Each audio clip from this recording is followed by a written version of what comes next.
The blizzard hit Montana 3 days before Christmas, transforming the small town of Whitefish into a snow globe shaken by an angry giant. Claire Henderson stood at the window of her veterinary clinic, watching the wind drive snow sideways across Main Street, visibility reduced to maybe 20 feet.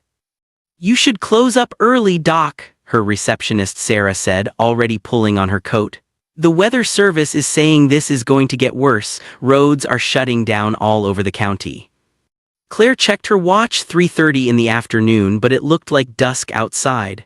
"Go ahead and leave, Sarah. I'll lock up and head home in a few minutes." "You sure I can help you?" "I'm sure your kids need you home. I'll be fine." Sarah left, and Claire was alone in the clinic she'd owned for 5 years. At 34, she'd built a good life here, bought the practice from a retiring vet, established herself in the community, created a safe haven for animals who needed care. It was a quiet life, a solitary life if she was being honest. But after her divorce 3 years ago, after her ex-husband had made it clear that her dedication to helping animals was obsessive and unnatural, Claire had decided that solitude was better than compromise. Animals didn't judge. They didn't ask her to be less passionate, less committed, less herself. They just needed help, and she gave it. She was shutting down the computer when she heard it, a sound that made her blood run cold. Scratching at the back door and whimpering. Claire moved quickly through the clinic to the rear entrance, the door that opened onto the alley behind the building. She unlocked it, and the wind nearly tore it from her hands. A dog stood in the snow, a German shepherd, massive and covered in ice, his dark eyes desperate. He barked once, urgently, then turned and ran back into the alley. "Wait," Claire grabbed her coat and medical bag, pulling on boots as she followed. The dog led her down the alley, through snow that was already knee-deep and getting deeper. Claire's world narrowed to the shepherd's dark form ahead of her, barely visible through the driving snow. Then she heard voices, one male, strong but strained. "Come on, buddy, stay with me, just a little farther." Claire rounded a dumpster and stopped. A man knelt in the snow, his broad shoulders hunched against the wind, cradling something against his chest. He wore a heavy winter coat but no gloves, and his hands were red with cold. The German shepherd pressed against his side, whining anxiously. "Sir," Claire called over the wind, "are you hurt?" The man turned, and Claire saw his face, weathered, maybe late 30s, with the kind of focus that came from dealing with emergencies, and in his arms, wrapped in his coat, were 2 small shapes. Puppies, maybe 8 weeks old, hypothermic and barely moving. "I'm fine," the man said quickly. "But these 2, I found them in a box behind the grocery store. Someone abandoned them in this storm. They're in bad shape." Claire didn't hesitate. "Bring them, my clinic's just down the alley." The man stood. He was tall, over 6 feet, with the kind of build that suggested military training, and followed Claire back through the storm. The German shepherd stayed close to them, clearly the man's dog, clearly worried. Inside the clinic, Claire hit the lights and the heat, already moving into professional mode. "Exam room 2, put them on the table." The man laid the puppies down gently. They were tiny, some kind of shepherd mix, maybe, and barely responsive. Their body temperatures would be dangerously low. "I need you to help me," Claire said, already pulling out warming blankets and IV supplies. "What's your name?" Ethan Cross." He was pulling off his wet coat, his movements efficient. "Tell me what to do." "Military. Former Navy SEAL." "Why?" "Because you're staying calm in an emergency and following orders without question. That's helpful right now." Claire wrapped the first puppy in a warming blanket, checking vital signs. "Heart rate slow but present. They're both severely hypothermic. We need to warm them gradually, get fluids in them, monitor for frostbite." Ethan was already wrapping the second puppy, his large hands surprisingly gentle. "What are their chances?" Claire met his eyes, gray, steady, haunted by something she couldn't quite name. "Honestly, I don't know. They've been in the cold too long, but we're going to fight like hell to save them." "Good, tell me what you need." For the next 3 hours, Claire and Ethan worked side by side. They warmed the puppies slowly using heating pads and warm water bottles, started IV fluids to combat dehydration, monitored their temperatures obsessively. Ethan's German shepherd, whose name was Duke, Claire learned, lay near the exam table, watching over the tiny puppies with the protective instinct of a born guardian. "You're good at this," Claire observed as Ethan held one puppy while she inserted an IV catheter. "Steady hands, calm under pressure. You do medical training in the SEALs?" "Some, enough to keep teammates alive until real medics arrived." Ethan's voice was matter-of-fact, "but this is different, harder somehow. Because they're innocent, they didn't choose this. Someone threw them away like garbage, left them to die in a blizzard." Claire's voice was tight with anger. "I'll never understand how people can do that to helpless animals. People can do terrible things when they don't see others as having value." Ethan's voice carried the weight of experience. "Saw enough of that overseas, thought coming back to the States meant leaving that behind, but," he gestured to the puppies, "cruelty is everywhere, you just have to decide whether you're going to ignore it or fight it. You chose to fight it tonight, could have walked past that box, gone home where it's warm." "Couldn't do that, not after Duke alerted me to them. He knew they needed help, and Ethan paused. "I've lost too many people I couldn't save, wasn't going to lose these two if I could help it." Claire understood that sentiment more than she cared to admit.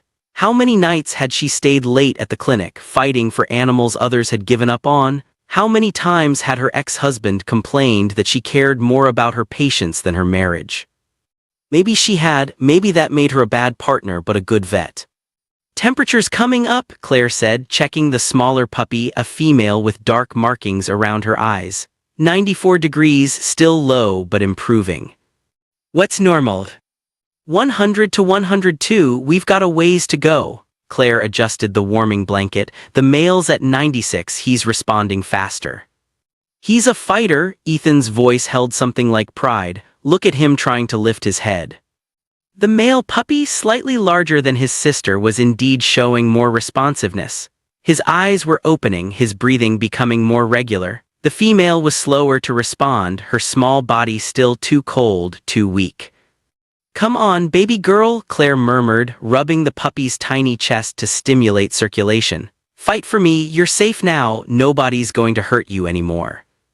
Outside, the wind howled and the lights flickered. Claire and Ethan both looked up, and then the clinic plunged into darkness. "Generator should kick in," Claire said, already moving toward the utility closet. But the generator didn't kick in. The backup power system that should have activated automatically stayed silent. "Problem?" Ethan asked, already pulling out his phone for a flashlight. "Big problem, without heat, without the warming equipment." Claire felt panic rising. "These puppies will lose the progress we've made, and in this cold the clinic will drop to dangerous temperatures within an hour." Ethan was quiet for a moment, thinking. Then, "My place is 4 blocks from here, wood stove, generator that actually works, everything we need. Can we transport them safely? In this storm, the temperature outside is probably 10 below zero and with wind chill. I know the risks, but what's the alternative? Stay here and watch them freeze?" Ethan's voice was calm but firm. "I've navigated worse conditions in hostile territory. I can get us 4 blocks in a blizzard." Claire looked at the puppies, so small, so fragile, fighting so hard to survive.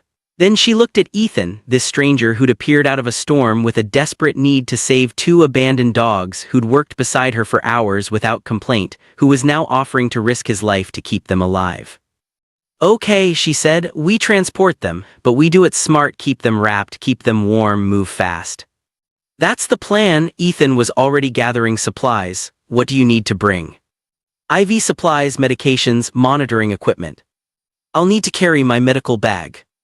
"I'll carry the bag and the male puppy, you carry the female. Duke will run point, break trail for us." Ethan spoke with the authority of someone who'd led men through much worse situations. "We stay close, we don't stop, and we get them to safety. Clear?" "Clear."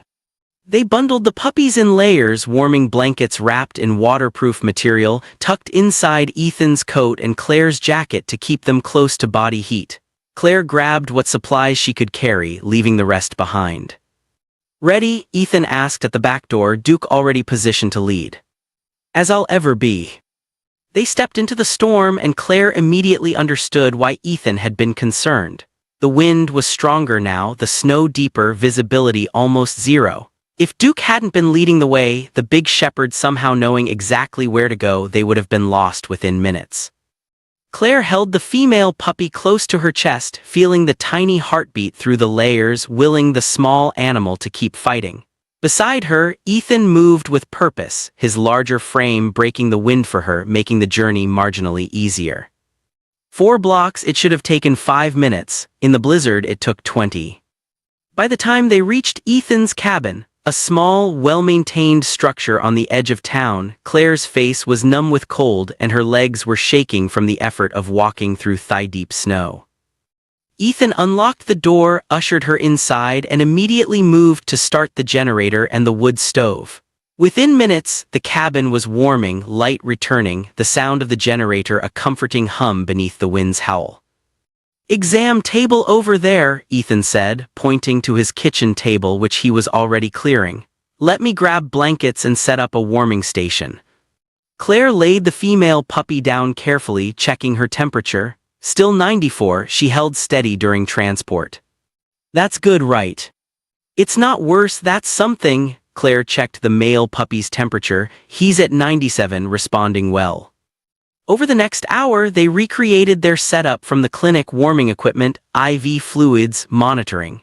Duke lay near the table, his attention split between the puppies and the storm outside, clearly appointed himself guardian of this makeshift medical operation. "You're good at this," Ethan observed as Claire adjusted an IV drip. "How long have you been a vet?" 10 years, had my own practice for 5. Claire didn't look up from her work. "You?" "What, being a SEAL? 15 years, got out 2 years ago." Ethan paused, came to Montana to get away from everything, thought the quiet would help. "Does it?" "Sometimes, other times it just means there's nothing to distract you from the noise in your head." Ethan's voice was matter-of-fact. "But Duke helps, he's a retired military working dog. We served together on my last deployment. When I got out I adopted him." Claire looked at Duke, this magnificent dog who'd led them through a blizzard to save 2 puppies he'd never met. "He's special. He's the best partner I've ever had, saved my life more times than I can count. And he's got this 6th sense for people or animals in trouble. That's how he found these 2, alerted me when we were walking past the grocery store, wouldn't let me ignore it." "Good dog." Claire reached out to scratch Duke's ears and the shepherd leaned into her touch, his tail wagging slightly. The storm continued to rage outside, but inside Ethan's cabin they had warmth and light and purpose. Claire checked the puppies' temperatures every 15 minutes, watching the numbers slowly climb. 95, 96, 97. "They're going to make it," Ethan said around midnight, watching the female puppy, who'd been lagging behind her brother, finally reach 98 degrees. "Maybe, probably, but we're not out of the woods yet." Claire wouldn't let herself hope too much, wouldn't let herself believe until both puppies were fully recovered. "Hypothermia can cause organ damage. We won't know for days if there are lasting effects. But they're fighting, that counts for something." "Yeah, it does." At 2 in the morning, the male puppy lifted his head and let out a tiny bark. It was the most beautiful sound Claire had ever heard. "Hey there, little fighter," she murmured, offering him water from a syringe. "Welcome back." The puppy drank, his tiny tongue lapping at the water, his dark eyes focusing on Claire's face. He was going to make it. She could feel it now, could see the life returning to his small body. But the female was still struggling, temperature at 99, not quite normal, her breathing still too shallow. "Come on, baby girl," Ethan said softly, his large hand gently stroking her tiny head. "Your brother's fighting, you need to fight too." And maybe it was his voice or maybe it was just timing, but the female puppy's eyes fluttered open. She looked at Ethan, let out a weak whimper and then, miracle of miracles, licked his finger. Claire felt tears slide down her face. They're going to make it, both of them. Ethan looked at her, his eyes bright with emotion. "Yeah, they are." They sat together in the warm cabin, watching over 2 tiny lives they'd fought to save, while outside the blizzard raged on. And somewhere in that moment, between the medical equipment and the wood stove, between Duke's protective presence and the puppy's tiny heartbeats, something shifted. Claire realized she wasn't alone anymore. For the first time in 3 years, she was sharing something important with another person, someone who understood the desperate need to save those who couldn't save themselves. Someone who'd shown up in a storm and decided that 2 abandoned puppies were worth fighting for. Someone who might just understand the way she saw the world, not as it was, but as it could be if people chose compassion over cruelty. "Thank you," she said quietly, "for finding them, for getting help, for not giving up." Ethan met her eyes across the table. "Thank you for saving them. I could have kept them warm, but without your medical skills they wouldn't have survived." "We saved them together." "Yeah, we did." The storm continued through the night, but inside Ethan's cabin, two puppies slept peacefully, their temperatures normal, their futures suddenly filled with possibility. And two people who'd been strangers hours ago sat watching over them, connected now by the simple act of choosing to help when it would have been easier to walk away. Claire woke to pale sunlight filtering through unfamiliar windows and the smell of coffee. For a moment she was disoriented. This wasn't her bedroom, wasn't her couch. Then memory flooded back, the blizzard, the puppies, Ethan's cabin. She'd fallen asleep in a chair beside the makeshift exam table, a blanket draped over her shoulders that she didn't remember pulling around herself. Ethan stood at the kitchen counter, pouring coffee. Duke was at his feet, and in a cardboard box lined with blankets near the wood stove, two small puppies slept peacefully. "Morning," Ethan said quietly. "Checked them 20 minutes ago. Temperatures are normal, vitals are strong, they're going to be okay." Claire stood, wincing at the stiffness in her back, and moved to examine the puppies. They looked so different from the near-frozen creatures they'd been 12 hours ago. The male was curled against his sister, both of them breathing easily, their tiny bodies warm and safe. "This is," Claire's voice caught, "this is incredible. I wasn't sure we'd get them both through the night." "But we did," Ethan handed her a mug of coffee. "They're fighters, just needed someone to give them a chance." Claire accepted the coffee gratefully, wrapping her cold hands around the warm mug. "What time is it?" 7:30, storm's still going but not as bad as last night. Weather service says it should clear by this afternoon. Ethan gestured to the window where snow was still falling but without yesterday's fury. "Roads are closed, we're stuck here until they clear the main routes." "My clinic, I should check on it." "Already did, walked over around 6, everything's secure, no damage, just cold. Your generator's toast though, looks like the fuel line froze. I left a note on your door saying the clinic's closed due to weather and you're safe." Claire stared at him. "You walked 4 blocks in a blizzard to check my clinic." 3 blocks, and it wasn't that bad this morning." Ethan's expression was matter of fact. "Figured you'd worry about it, so I went and checked. Duke came with me, he needed to stretch his legs anyway." "You didn't have to do that." "Yeah, I did. You came out in that storm to help, risked your safety to save these puppies. Least I could do was make sure your business was okay." Claire felt something warm bloom in her chest. Gratitude, yes, but also recognition.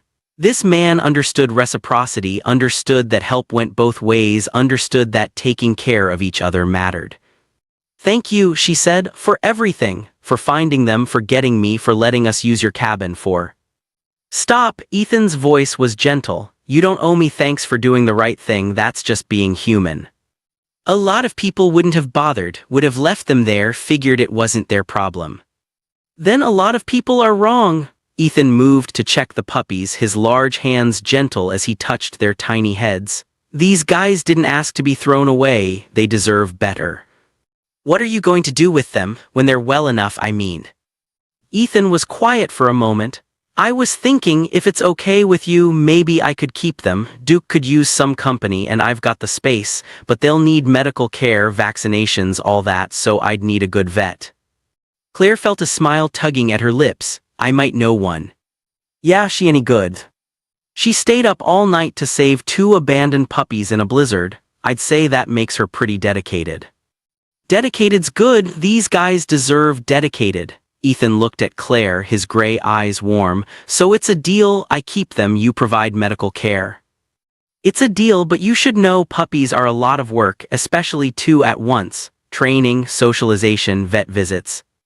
"I've got time, and Duke can help with training, he's good at teaching younger dogs the ropes."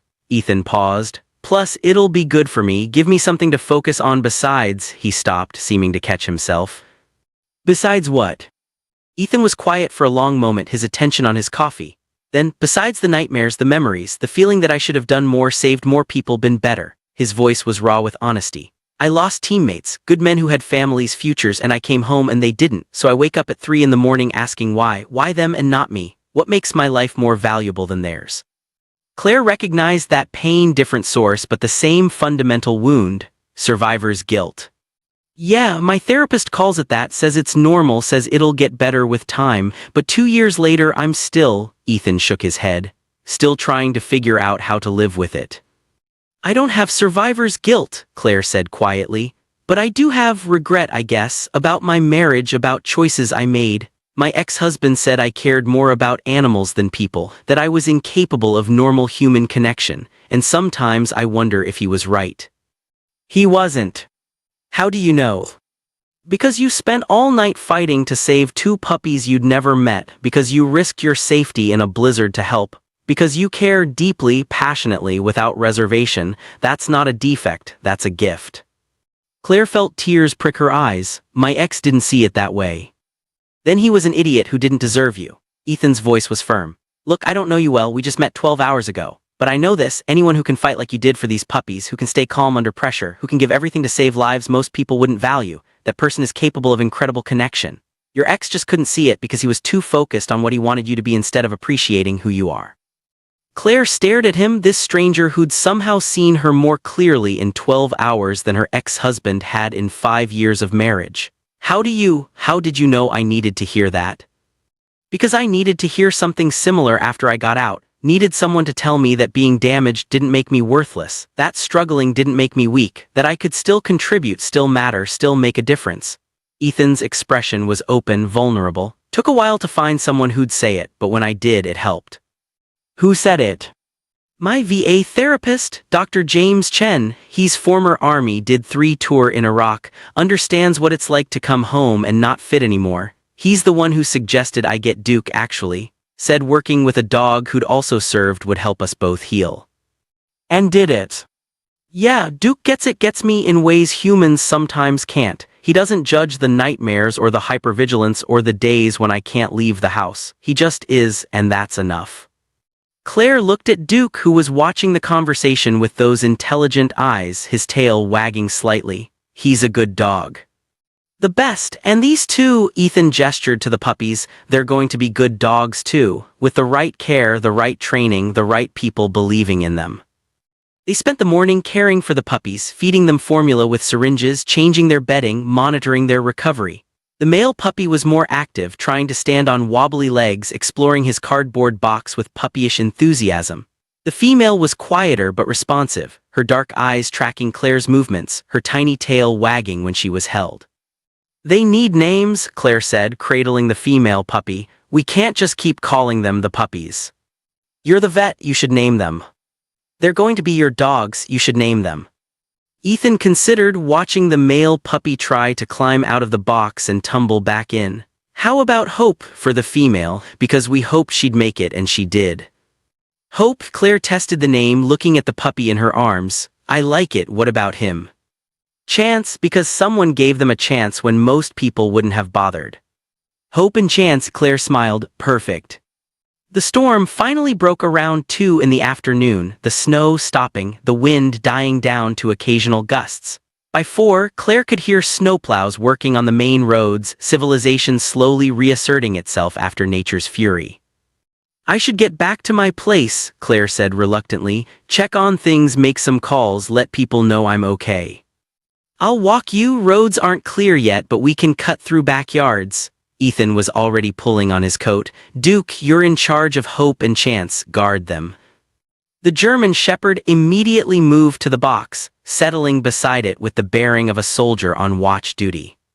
The walk back to Claire's house, a small bungalow 3 blocks from her clinic, was beautiful in the aftermath of the storm. Everything was covered in pristine white, the world transformed, clean and new. They walked in companionable silence, their breath forming clouds in the cold air. At her door, Claire turned to Ethan. Thank you for everything, for saving them, for your help, for being someone I could work with, trust with this. Thank you for showing up, for caring enough to go out in that storm, for fighting for them all night. Ethan's expression was warm, and for trusting a stranger with 2 lives that clearly mattered to you. They should matter to everyone. But they don't. That's what makes people like you special. You care about the ones everyone else forgets. Claire felt her face flush. I'm not special, I'm just someone who makes the world better by being in it. Ethan's voice was quiet but certain. That's pretty special, Claire. He left before she could respond, walking back through the snow with the easy gait of someone comfortable in harsh conditions. Claire watched him go, then entered her cold house and immediately started making calls. Her phone had 17 voicemails, Sarah checking in, clients worried about appointments, friends making sure she was okay. Claire returned them all, rescheduling appointments, assuring everyone she was fine, making excuses for why she'd been unreachable. She didn't mention Ethan, didn't mention the puppies. That felt private, somehow, a small miracle shared between two people who understood what it meant to fight for lives others had given up on. That night, alone in her house, Claire couldn't sleep. She kept thinking about Hope and Chance, wondering if they were okay, if their temperatures had stayed stable, if they were settling in. Around midnight, her phone buzzed with a text from an unknown number. Hope and Chance are doing great, eating well, temps normal, exploring their box. Duke is an excellent babysitter, they're going to be fine, Ethan. Claire smiled, typing back, how did you get my number? Your business card was in your medical bag. Hope that's okay, figured you'd want updates on your patients. I do, thank you for checking in. Anytime, get some sleep, Doc. Tomorrow we start the real work, figuring out how to raise two puppies who have already survived the impossible. Claire set her phone down, feeling lighter than she had in months. She fell asleep thinking about two tiny puppies fighting to live, and about a man who'd appeared in a storm and reminded her that caring deeply wasn't a weakness. It was the very thing that made life worth living. Over the next 2 weeks, Claire became a regular visitor to Ethan's cabin. She'd stop by daily, sometimes twice daily, to check on Hope and Chance, monitoring their recovery, providing vaccinations, ensuring they were developing properly. But if she was being honest, the medical checks didn't need to happen that frequently. Hope and Chance were thriving. They'd gained weight, their energy levels were normal, and they showed no lasting effects from their near-death experience. Claire kept coming back because she liked being there. Liked watching Ethan interact with the puppies, so gentle with these tiny creatures despite his size and strength. Liked seeing Duke teach Hope and Chance how to be dogs, showing them how to play, where to sleep, what behaviors were acceptable. Liked the easy conversation that flowed between her and Ethan as they worked together. You're good with them, Claire observed one evening, watching Ethan help Hope learn to navigate stairs, specifically, the 3 steps up to his cabin's porch. I just follow Duke's lead, he's the real expert. Ethan steadied Hope as she took a tentative step down. There you go, girl, 1 step at a time. Hope made it down all 3 steps, then immediately turned around and tried to go back up, her tiny tail wagging with accomplishment. She's fearless, Claire said. Chance is more cautious, but Hope just charges into everything. Reminds me of some operators I knew, no sense of self-preservation, just pure determination to get where they wanted to go. Ethan's voice held affection. She's going to be trouble when she's bigger. You could always, Claire stopped herself. Could always what? Could always find them homes, separately, I mean, 2 puppies is a lot, most people just want one. Ethan looked at her like she'd suggested he cut off his own arm. Separate them, they've been through hell together, they're bonded, I'm not breaking that up just because it's easier. It would be easier though, training 2 puppies simultaneously. I don't care about easy, I care about what's right. Ethan's voice was firm. Hope and Chance stay together, end of discussion. Claire felt warmth bloom in her chest. You're a good man, Ethan Cross. I'm a man who knows what it's like to lose your team, to be separated from the people who understand what you've been through. These puppies are a team, I'm not breaking that up. They were sitting on Ethan's porch, watching the puppies play in the snow, supervised by Duke, who'd appointed himself permanent guardian. The sun was setting, painting the sky in shades of orange and pink, and Claire felt more at peace than she had in years. Can I ask you something? Ethan said suddenly. Sure. Why veterinary medicine? What made you choose this? Claire considered the question. When I was 8, I found a stray cat behind my school. She was starving, covered in fleas, clearly sick. I begged my parents to help her, but they said it was just a stray, that we couldn't save every animal. But I couldn't just leave her there, so I snuck her food, tried to take care of her myself. What happened? She died 3 days later in a box I'd made for her in our garage, and I felt like I'd failed, like if I'd just known more, done more, been better, I could have saved her. Claire's voice was thick with old grief. So I decided to become a vet, to learn how to save the ones everyone else gave up on. That's a heavy burden for an 8-year-old to carry. Maybe, but it gave me purpose, direction, a reason to work hard, to study, to dedicate myself to something that mattered. And your ex-husband didn't understand that. He thought I was obsessed, said I cared more about sick animals than I did about our marriage, about building a normal life. And maybe he was right. When it came down to choosing between a romantic dinner and an emergency surgery on a dog hit by a car, I chose the dog every time. Because the dog needed you more. Yeah, but that's not, most people don't think that way. Most people think relationships should come first, that anything else is selfish or wrong. Ethan was quiet for a moment, watching Hope and Chance tumble through the snow. Can I tell you something, without you judging me for it? Of course. My marriage ended for similar reasons. My ex-wife, she wanted me to leave the teams to take a desk job, to prioritize our relationship over the mission, and I couldn't do it, couldn't walk away from my team, from the work that mattered, from people who needed me. Ethan's voice was raw. She said I loved the Navy more than I loved her, and I didn't have an argument because it was true. You loved what you did. I loved knowing I was making a difference, that my skills, my training, my willingness to go into dangerous places, that it meant something, that it saved lives, and I couldn't give that up just to make my marriage easier. So we're both divorced because we chose purpose over partnership.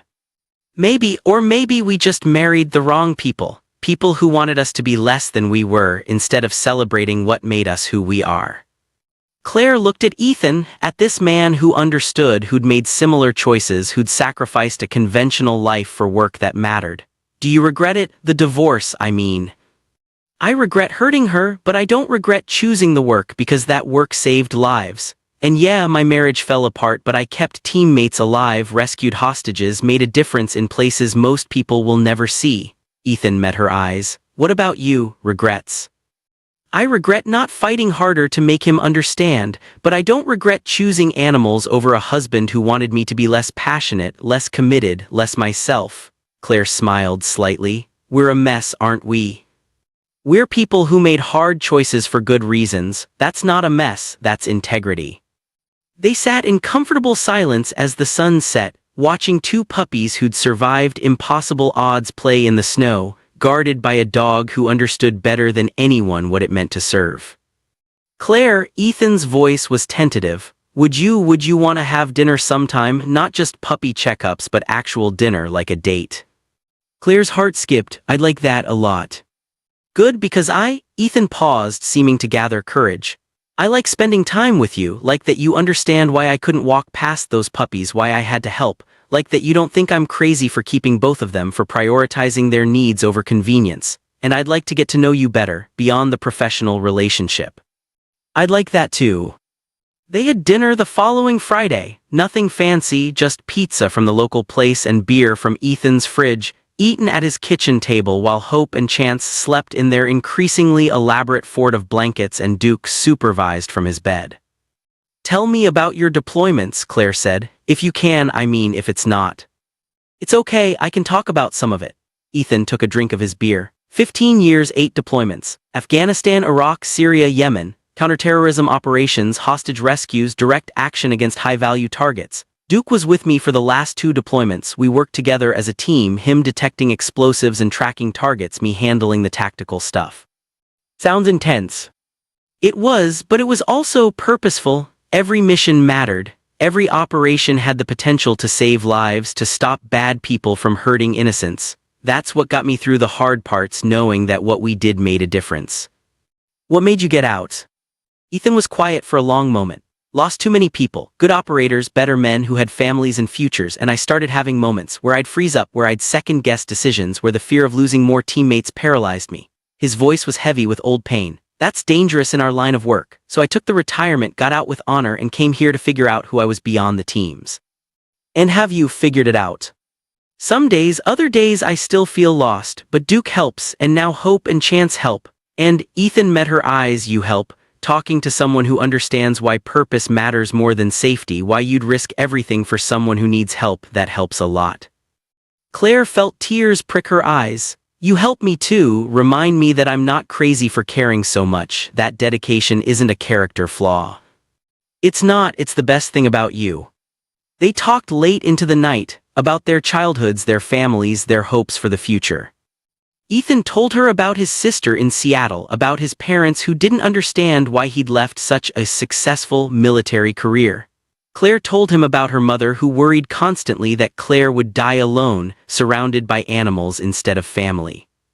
Maybe dying alone isn't the worst thing, Ethan said thoughtfully. My dad died surrounded by family who barely knew him because he'd spent his whole life working jobs he hated, building a life he didn't want, trying to be what other people expected.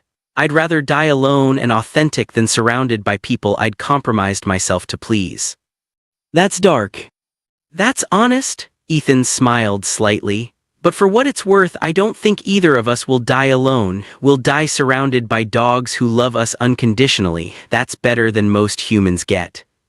Claire laughed, and it felt good, natural and easy and right.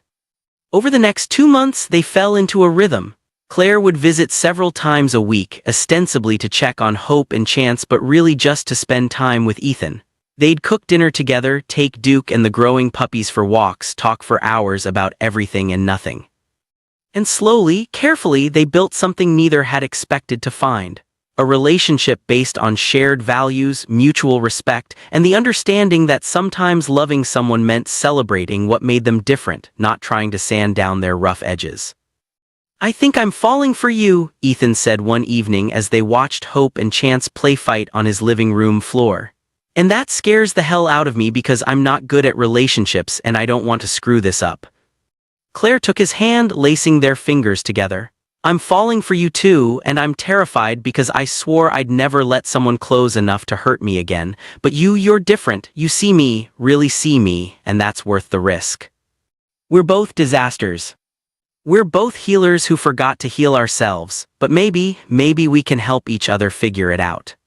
Ethan pulled her close, his forehead resting against hers. I'd like that a lot.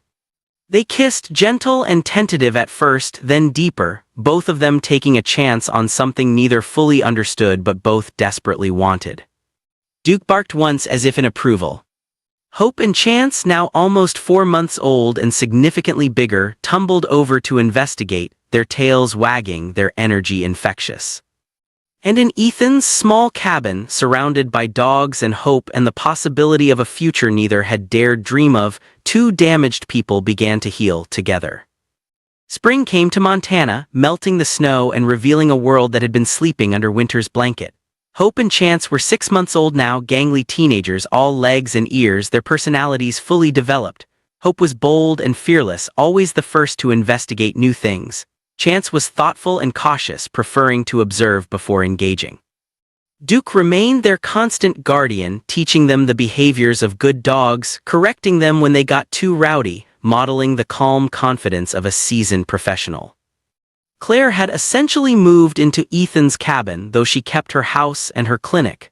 They'd fallen into an easy domesticity, cooking together, training the puppies together, sharing a life that felt more natural than anything either had experienced before. But the past had a way of reasserting itself. Claire was at her clinic on a Tuesday afternoon when her ex-husband walked through the door.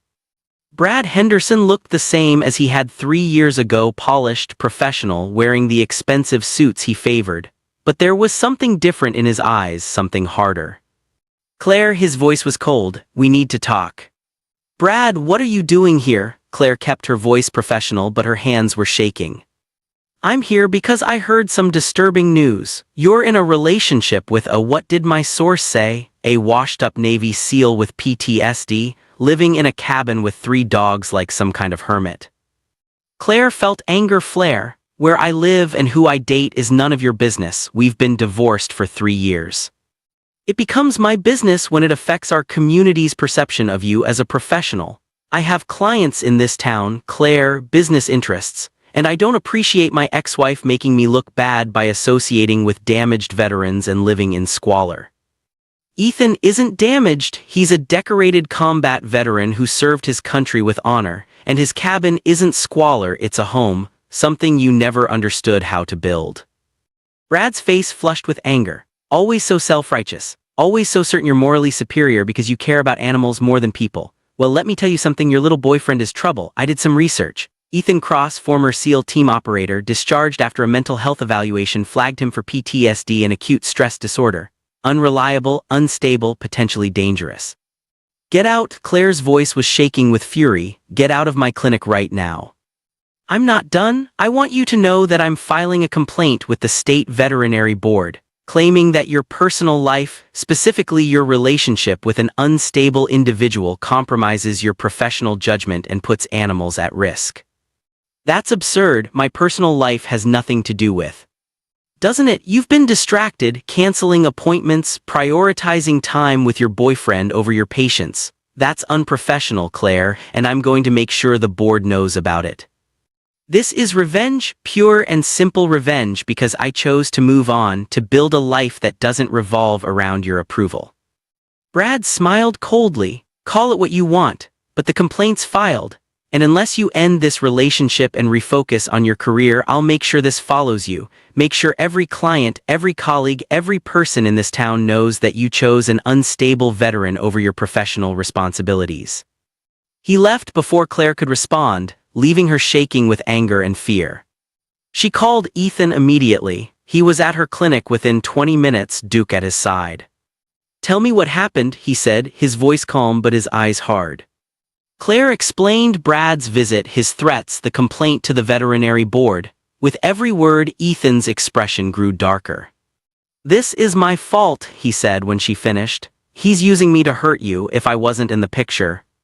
Don't, Claire cut him off. Don't you dare suggest that this is your fault. Brad is vindictive and controlling. This is about him trying to punish me for not being who he wanted me to be. You're just the excuse he's using. But the PTSD stuff, he's not entirely wrong. I do have it, I do struggle, and if that's going to hurt your career. Ethan, Claire took his hands. Listen to me, having PTSD doesn't make you damaged, it makes you human. It means you experience things that would break most people and you're still here, still fighting, still trying to build a good life. That's not a weakness, that's strength. But if the board investigates, if they decide I'm a liability, then they're wrong, and I'll fight them. I'll fight Brad. I'll fight anyone who tries to use your service, your sacrifice, your struggles against you. Because you matter, Ethan, and what we have matters. And I'm not giving that up just because my vindictive ex-husband wants to make trouble. Ethan pulled her close, holding her like she was precious. I don't want to be the reason you lose everything you've built. You're not, Brad is, and he's not going to win. Over the next 2 weeks, Claire learned the details of Brad's complaint. He'd claimed she was mentally unstable, that her relationship with a PTSD-suffering veteran indicated poor judgment and potential risk to animal welfare, that she'd been neglecting her practice in favor of personal pursuits. The State Veterinary Board took the complaint seriously enough to open an investigation. They scheduled a hearing, requested documentation of Claire's patient care, asked for character references from colleagues and clients. Claire threw herself into preparing her defense. She gathered records showing her exemplary patient care, letters from clients praising her dedication, testimonials from other veterinarians about her skill and professionalism. But Brad had resources too. He'd apparently been building a case for months, documenting every canceled appointment, never mind that Claire had rescheduled them all, every early closure ignoring that she'd stayed late other days to compensate, every moment she'd spent with Ethan instead of at the clinic. He was painting a picture of a woman whose personal life had spiraled out of control, whose judgment was compromised, whose relationship with an unstable veteran put her patients at risk. It was lies, all of it, but lies wrapped in enough truth to be believable. The hearing was scheduled for late May. Claire walked into the conference room at the State Veterinary Board offices, Ethan beside her despite her protests that he didn't need to subject himself to this. I'm not letting you face this alone, he'd said. We're in this together. Brad was there with his lawyer, an expensive attorney who'd clearly been briefed on how to make Claire look bad and Ethan look dangerous. The board consisted of 5 veterinarians, 3 men and 2 women, all older, all with decades of experience.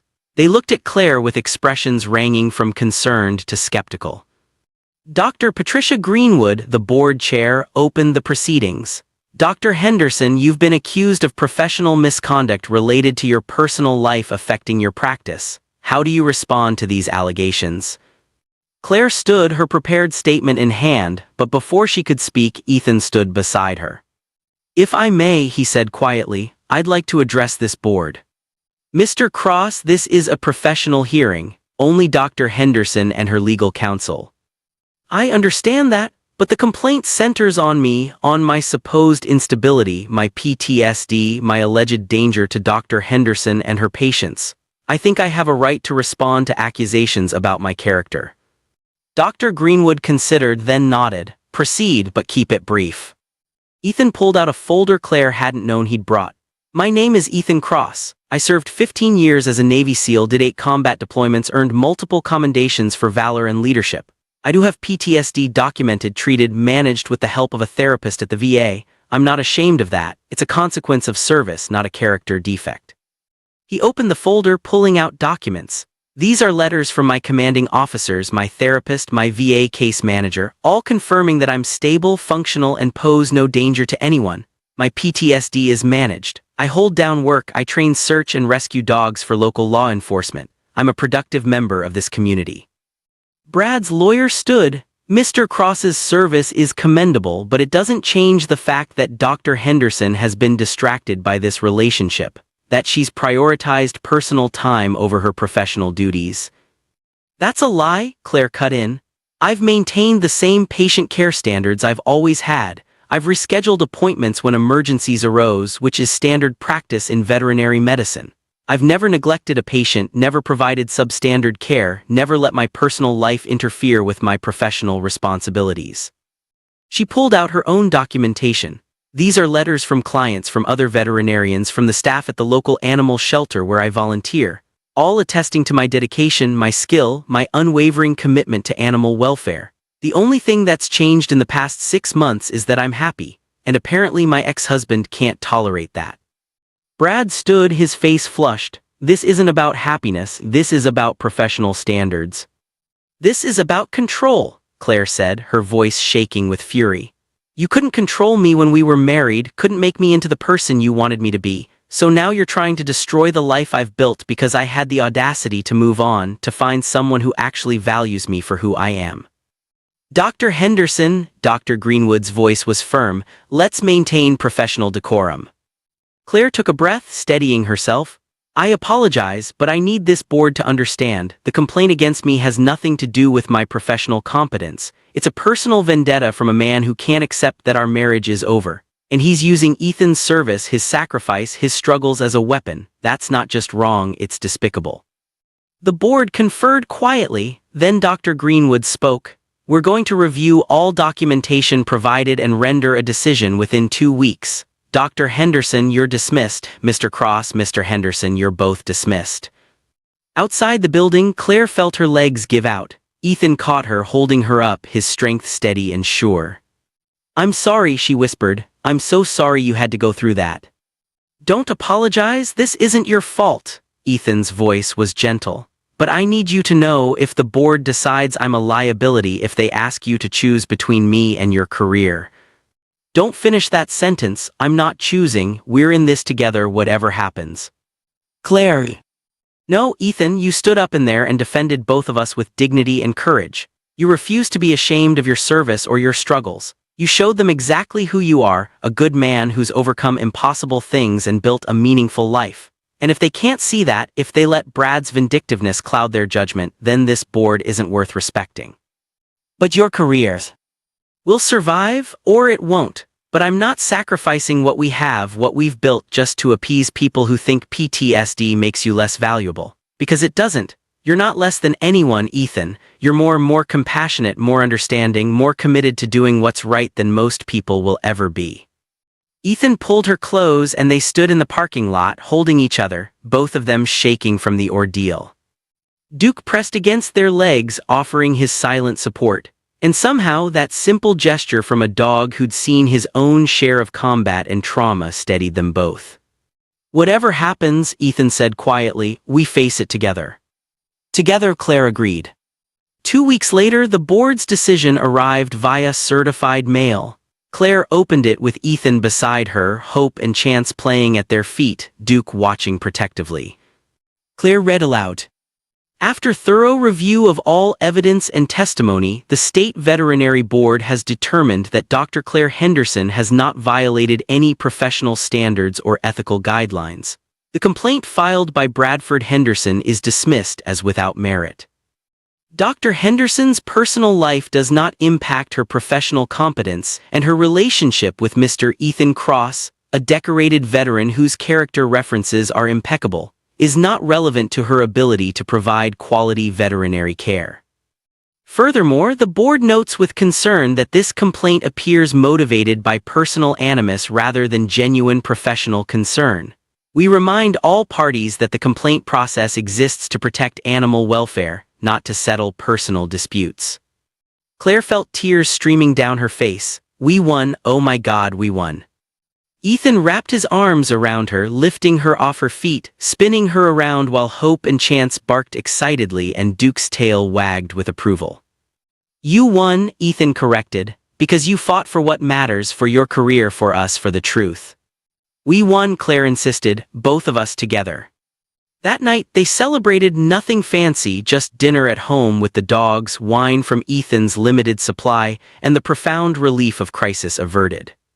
"Thank you," Claire said as they sat on the porch watching the sun set, "for standing with me, for defending yourself with such dignity, for not letting Brad's poison touch what we have. Thank you for fighting for us, for not backing down when it would have been easier to give in." Ethan took her hand. "You're the strongest person I've ever met, Claire, and I'm honored to be with you. We're both strong, that's why this works. We don't need each other to be complete. We choose each other because being together makes us better."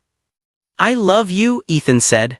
The words came out naturally, easily, like he'd been holding them in and finally found the courage to release them. "I love you too," Claire replied, her heart full. "I love you so much." They kissed as the sun painted the sky in shades of orange and pink, as Hope and Chance played in the yard, as Duke kept watch over his growing pack.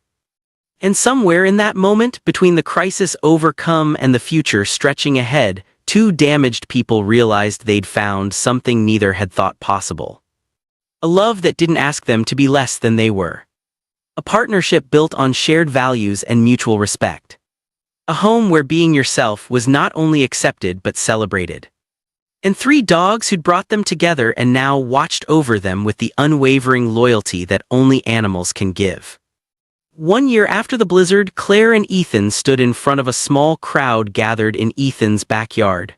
Hope and Chance, now massive, almost as big as Duke, sat at attention on either side of them. Their training evident in their calm demeanor despite the excitement. Ethan's sister had flown in from Seattle. Claire's mother had driven up from Idaho. A handful of friends from town, colleagues from Claire's clinic, and several of Ethan's veteran buddies from his VA therapy group filled the folding chairs. And in front of them stood a minister, smiling warmly as he prepared to marry them. "We gather today," the minister began, "to celebrate the union of Claire and Ethan, two people whose love story began with an act of compassion and grew into something beautiful." Claire looked at Ethan, at this man who'd appeared in a blizzard and changed her life. He wore his dress uniform, Claire had insisted, wanting the world to see him as she did, a hero who'd served with honor and was building a life of continued service. Ethan looked at Claire, stunning in a simple white dress, her eyes bright with tears and joy. She held a small bouquet of wildflowers and her smile was radiant. "Claire and Ethan have written their own vows," the minister continued. "Ethan." Ethan took Claire's hands, his voice steady despite his emotion. "Claire, a year ago I was lost. I'd left the only life I'd known, lost my identity, struggled to find purpose in a world that felt too quiet after years of combat. And then a storm hit and Duke found two puppies who needed help. And you appeared out of that storm and reminded me what service really means." He paused, gathering himself. "You taught me that being a protector doesn't end when you leave the battlefield. That caring deeply isn't a weakness, that building a life around helping others, whether human or animal, is the most noble thing a person can do. You really saw me with all my scars and struggles, and you didn't ask me to be different. You celebrated who I was. Claire's tears were flowing freely now. So I promise you this, I'll show up. Every day, in every moment, I'll choose you. I'll support your work, your passion, your unwavering commitment to animals who need help. I'll be your partner in building a life that matters, and I'll love you exactly as you are for the rest of my life. The minister nodded to Claire. Your turn. Claire took a shaky breath. Ethan, when we met, I'd given up on the idea that someone could understand me. I'd accepted that my dedication to animals, my inability to walk away from creatures in need, made me unsuitable for partnership. I thought I'd spend my life alone, and I'd convinced myself that was okay. She smiled through her tears. Then you stepped into that storm. You fought beside me to save 2 tiny lives that most people wouldn't have valued. You showed me that I wasn't alone in seeing the world the way I do, that caring passionately, serving selflessly, choosing purpose over convenience, those weren't character flaws, they were strengths. Ethan was crying now too, not bothering to hide it. So I promise you this, I'll honor your service, your sacrifice, your struggles. I'll stand with you when the nightmares come, when the memories resurface, when the weight of what you've seen becomes too heavy to carry alone. I'll be your partner in healing, your companion in building a future, your witness that surviving impossible things makes you stronger, not broken. And I'll love you exactly as you are for the rest of my life. The minister smiled. By the power vested in me by the state of Montana, I now pronounce you husband and wife. Ethan, you may kiss your bride. Ethan pulled Claire close and kissed her, gentle and fierce and full of promise. Hope and Chance barked their approval, and Duke's tail wagged so hard his whole body shook. The crowd erupted in applause and cheers.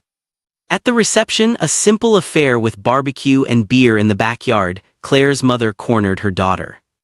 I was wrong about you, she said quietly. I thought you needed to change, to be less intense about your work, to find someone who'd make you normal. But Ethan, he doesn't want you to be normal. He wants you to be you, and that's what love should look like. Claire hugged her mother, feeling 3 years of tension dissolve. Thank you for saying that. Thank you for not giving up on yourself, for finding someone worthy of you. Ethan's sister Emily found him near the beer cooler. She's perfect for you, you know that. I know. I've never seen you this happy, this settled, like you've finally found where you belong. I have, with her, with the dogs, with this life we're building. It's not what I expected, but it's better than anything I could have imagined. Emily hugged her brother tight. I'm proud of you for surviving, for healing, for opening yourself up to love again. That takes more courage than any combat mission. As the sun set and the party continued, Claire and Ethan found themselves sitting on the porch steps, watching their guests, their dogs playing in the yard. So Ethan said, Mrs. Cross, how does it feel? Perfect, terrifying, right? Claire leaned against his shoulder. What about you, Mr. Cross? Same, all of the above. Ethan paused. I have something to tell you, been waiting for the right moment. What? I got a call yesterday, from the VA. They want me to run a new program pairing combat veterans with rescue dogs who need training and homes, using what I've learned with Duke and Hope and Chance to help other vets heal. Ethan, that's incredible. It's a big commitment, would mean working with a lot of damaged people and traumatized animals. Long hours, hard cases, emotional toll. In other words, exactly the kind of work we're both passionate about. Yeah, but I wanted to make sure you're okay with it, that it doesn't interfere with our life together. Claire turned to face him. Ethan, this is our life together, building something meaningful, helping those who need help, using our skills and experience to make a difference. That's who we are, separately and together, so yes, I'm not just okay with it, I'm excited about it. Good, because I was thinking, maybe you could consult on the program, help with the medical side, teaching vets how to care for their dogs, handling health issues that arise.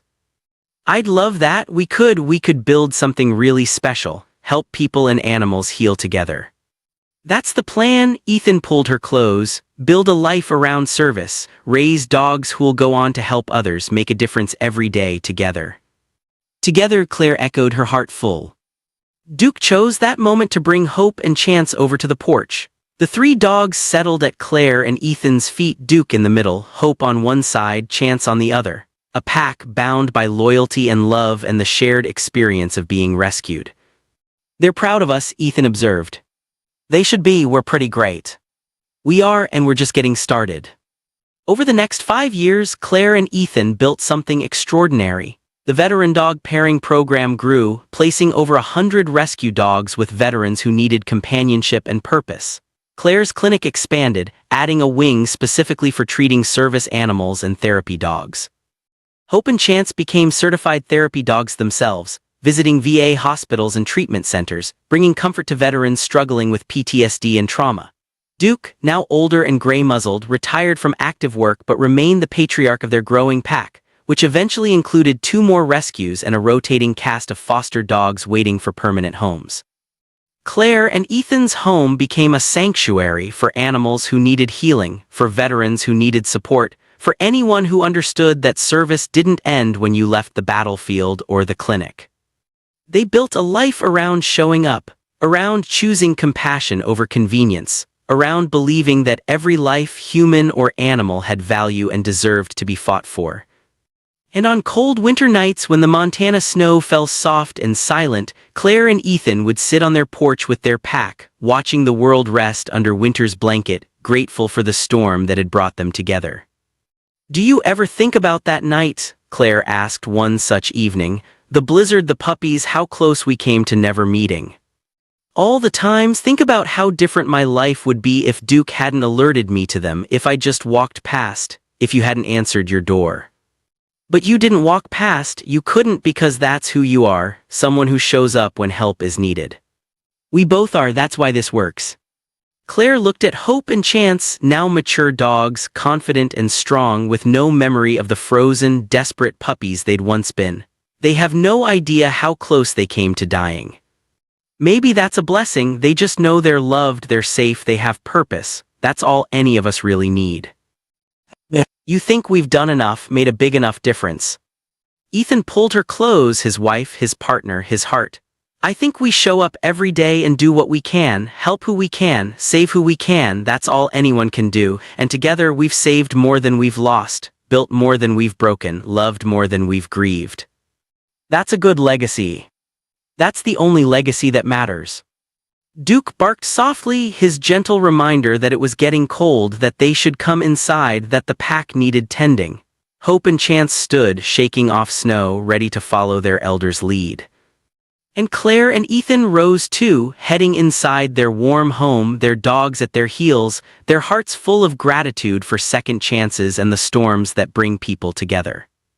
Because sometimes the worst moments lead to the best outcomes. Sometimes being broken is the first step toward being whole. Sometimes showing up for a stranger in a blizzard changes everything. And sometimes, just sometimes, 2 abandoned puppies fighting for survival teach 2 damaged humans how to live again. Together,